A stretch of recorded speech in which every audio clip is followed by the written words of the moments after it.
So this is Sound for 2020, and I'm gonna let Joel Priest, since he requested it. So whenever you're ready. Well, requested, told to do it by the gods. One,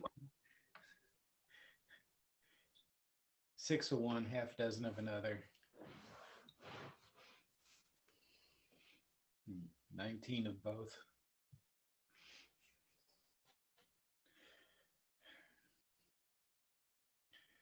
All right.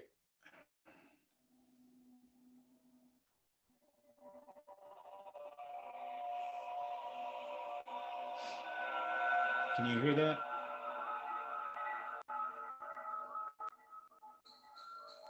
Yes, I can. Okay.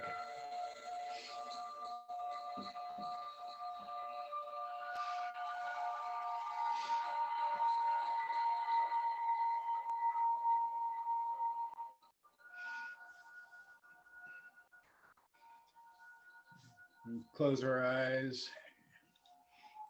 and we relax. Feel your feet in old dirt.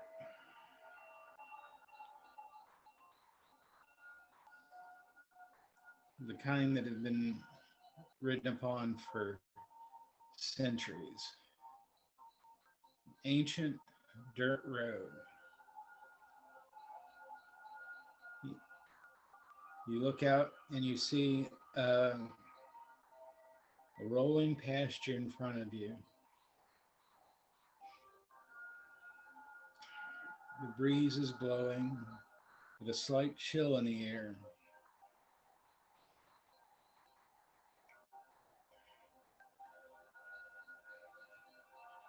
And through the field in front of you, a creek flows.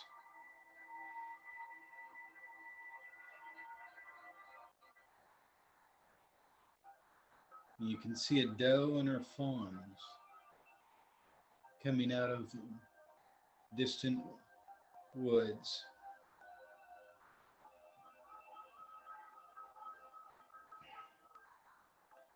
You're standing on an old dirt road at an intersection.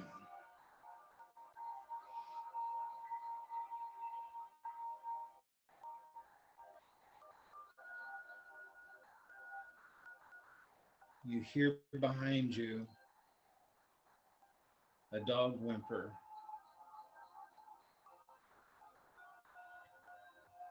You turn and you see that a tree has fallen across the road.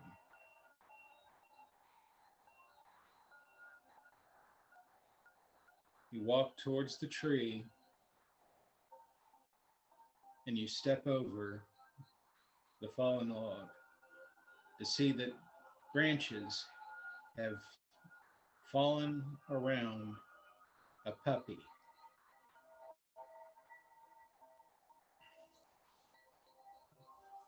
Puppy is scared and trapped within the branches of the fallen tree. Is a solid white dog, except for his ears, and they're slightly tan.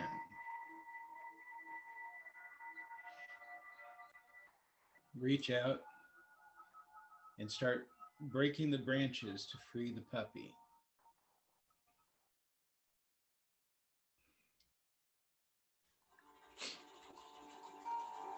Once you have freed the puppy,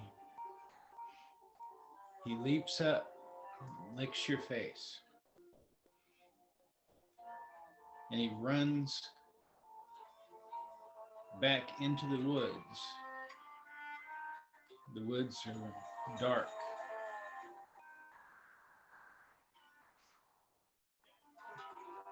And then puppy jumps back to you, runs back and jumps to you, and runs into the woods again, beckoning you to follow.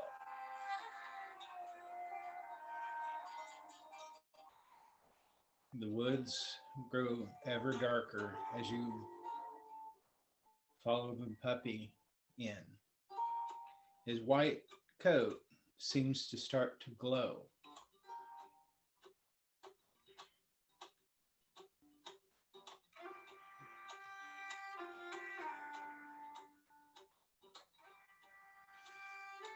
He stops at a shrine.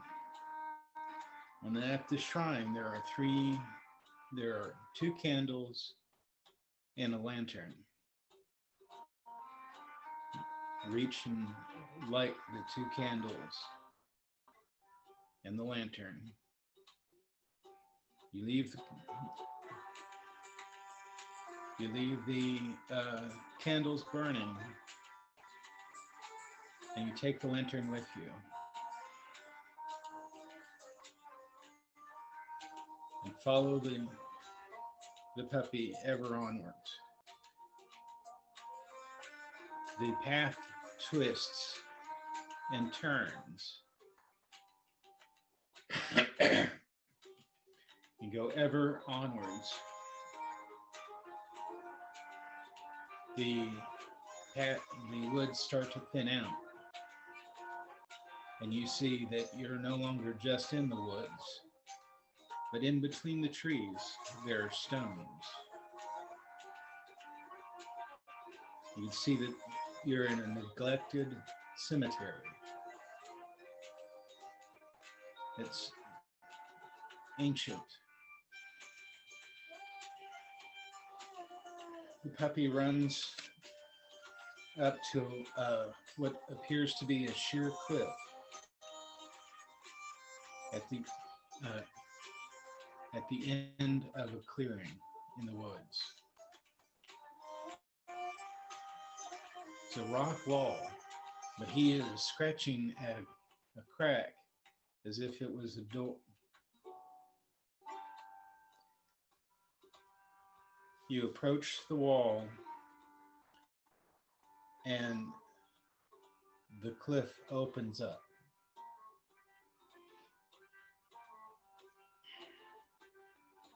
It opens to a room filled with a glowing light.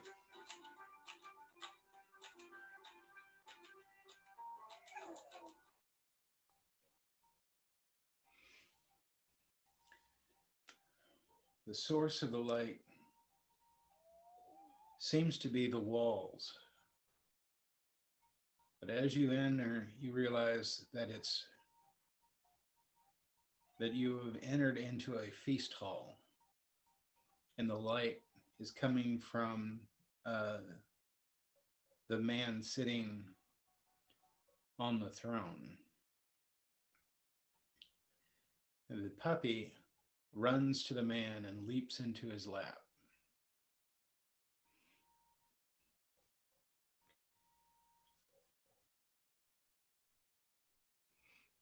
The man looks very familiar.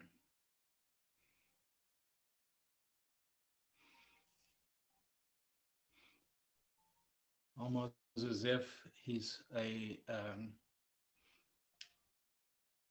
famous musician who's passed away.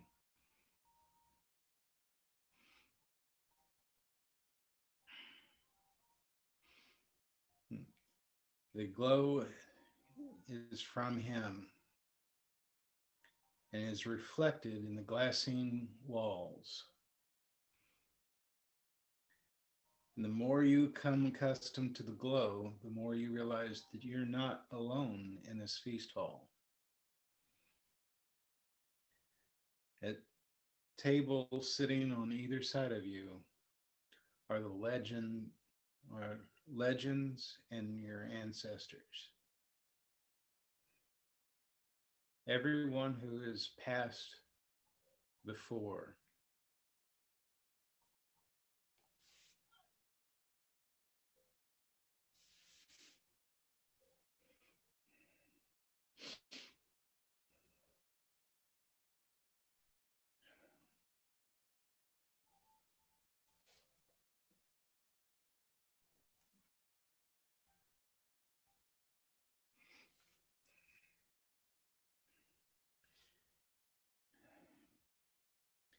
He thanks you for freeing his dog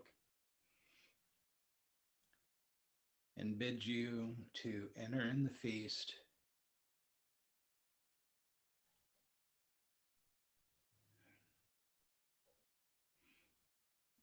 You take part. You walk among and visit with people.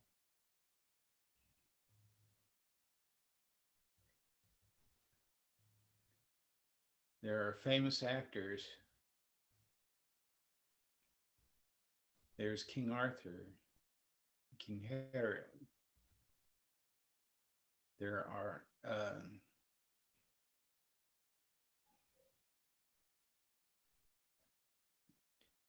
your ancestors. There are the people of legends.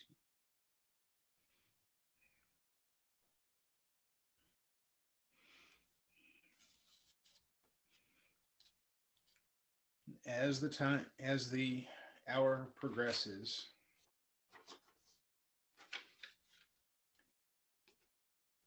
the hall gets darker. And then when you peer back up to your host, you realize that his face is strangely different. There are sprouts coming from his forehead. And you visit with people. And the puppy happily starts to yip. And when you look back to the throne, more of its kind have come around. And their ears are red. And their eyes are as burning beacons. And they start to light the hall.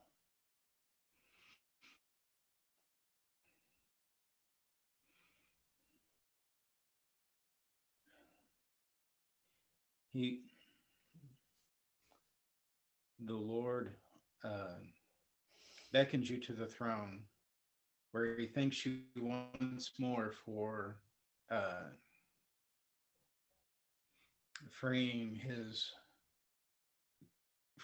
and returning his hound. As you have completed,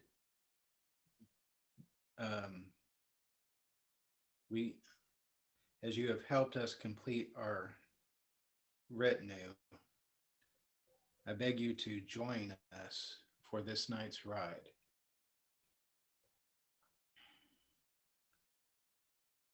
And he motions towards the door where horses have been led in, led by a giant white horse, which comes to the dais in front of the throne. And at this point, you realize that the Lord has sprouted a full set of antlers from his forehead that sweep back over his head. And his eyes are now red beacons that glow the same as the dog's. And he motions you to mount up on a black steed. And the dogs have grown the size of horses. And the horse that you mounted has doubled in size.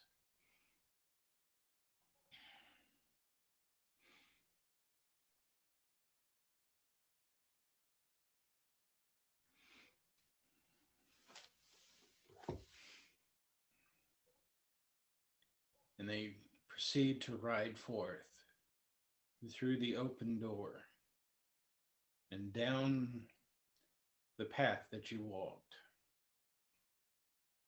And the host grows in size as it thunders through the graveyard. And there are more of them. And you can feel the horse underneath you.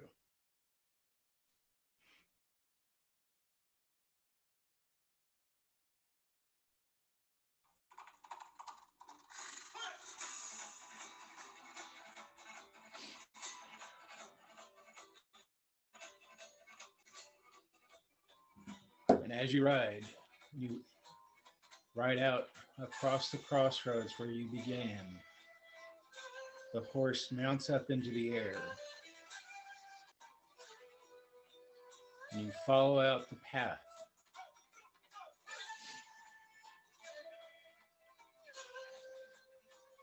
And you fly over ancestral homes and your house. And the host grows even more as you gather up the unquiet dead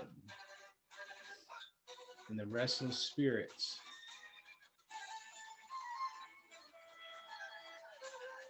You ride ever on and cross the globe.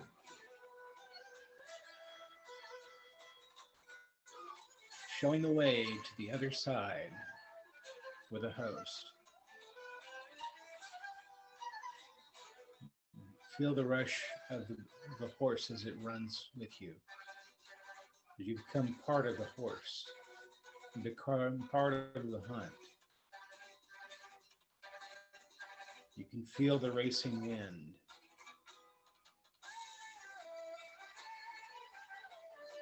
And you cross over the oceans and always gathering more and more into the hunt. And you drive evil in front of you and gather the restless and the injured.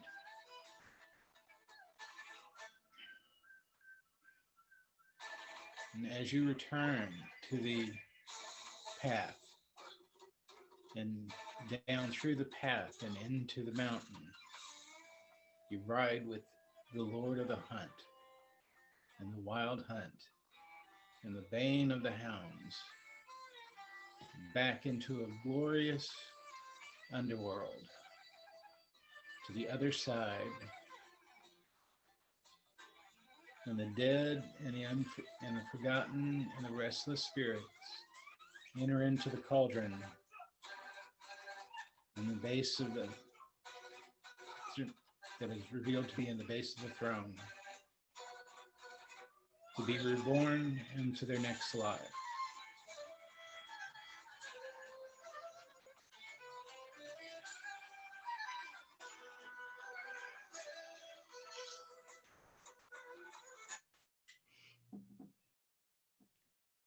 And you will return back into the clearing in the forgotten cemetery, and you start your way back down the path.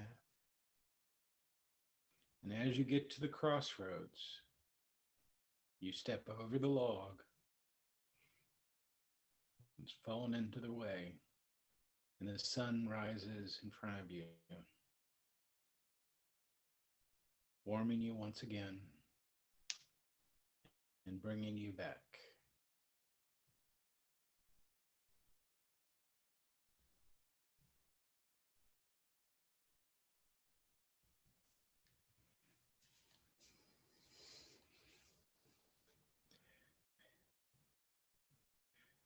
So we do now cakes and ale. I've already offered my thanks to the gods and to the ancestors.